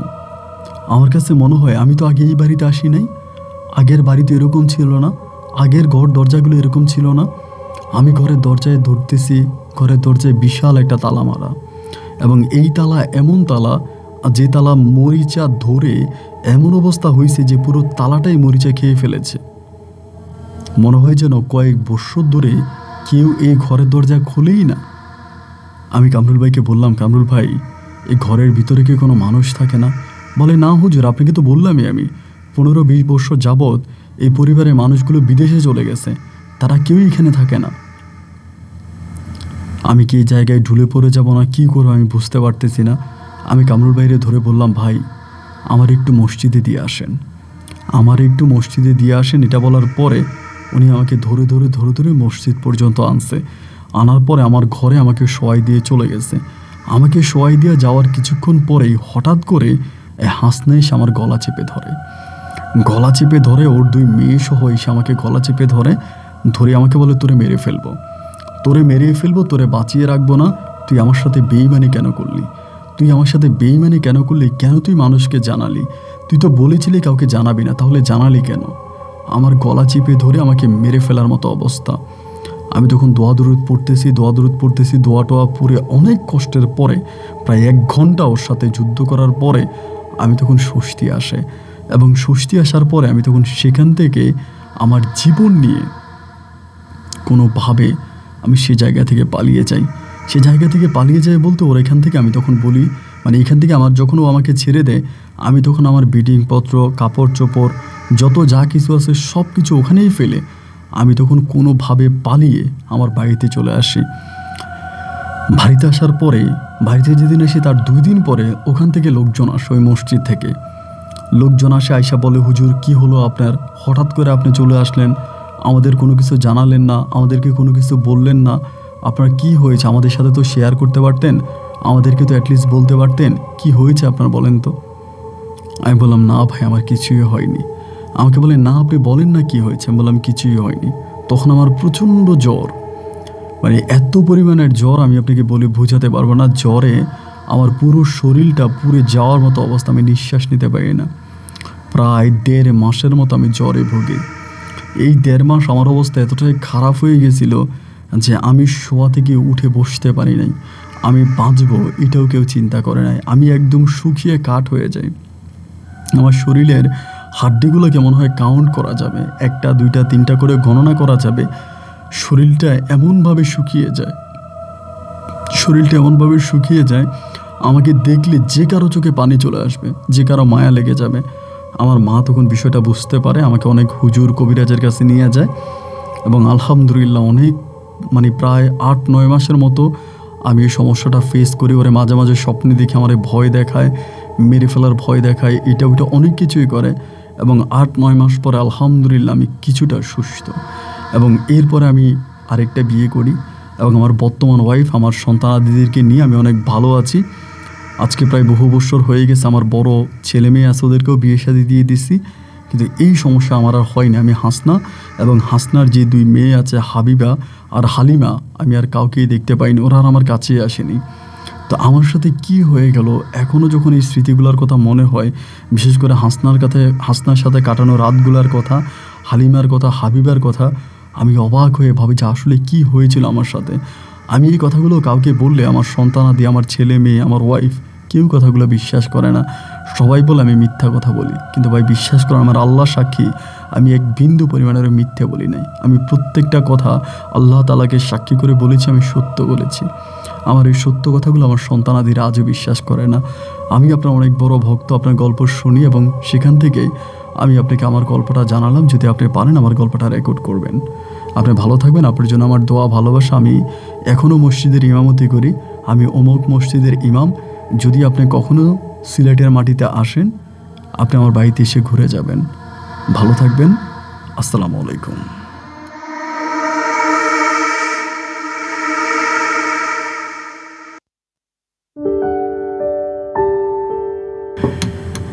প্রিয় বন্ধুরা, সিরিয়াসলি আমার অনেক ভয় লেগেছে, আসলে ভয় পাইছি। আপনাদের কেমন লেগেছে সেটা কমেন্ট বক্সে লিখবেন, এবং আজকের গল্পের হাফেজ আবদুল্লাহ আল মামুনকে নিয়ে ব্যক্তিগত কোনো কিছু মতামত বা ব্যক্তিগত কোনো কথাবার্তা থাকলে, কোনো প্রশ্ন থাকলে সেটাও কমেন্ট বক্সে লিখবেন। আমি চেষ্টা করবো আপনাদেরকে উত্তর দেওয়ার জন্য। সবাই ভালো থাকবেন, সুস্থ থাকবেন, এই শুভকামনায় আজকের মতো এখানে বিদায়। ইনশাল্লাহ দেখা হবে অন্যদিন অন্য কারো বাস্তব জীবনের গল্প নিয়ে। আল্লাহ হাফেজ অ্যান্ড আসসালামু আলাইকুম।